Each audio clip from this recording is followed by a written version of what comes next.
តោះយើងមករៀនមេរៀនបន្តទាំងអស់គ្នាសូមជួយចុច Subscribe ម្នាក់មួយផងរៀនសារឡើងវិញដថណចអំចំណអេសណេះចំណេះចអំចំណអំណាំចំណាំ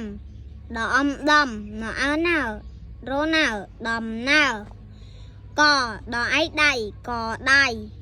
ដអមដំដអៃដៃដុំដី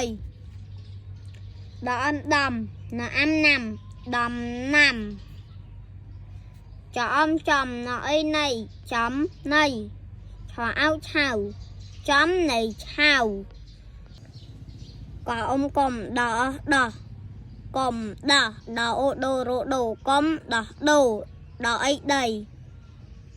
កំដោះដូដីចៅអៅចៅថអេថេចៅថេ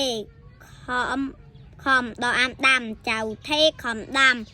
ដអំដំណអំណាំចៅថេខំដាំដំណាំអរគុណជំរាបលាសូមជួយចុច Subscribe ម្នាក់មួយផង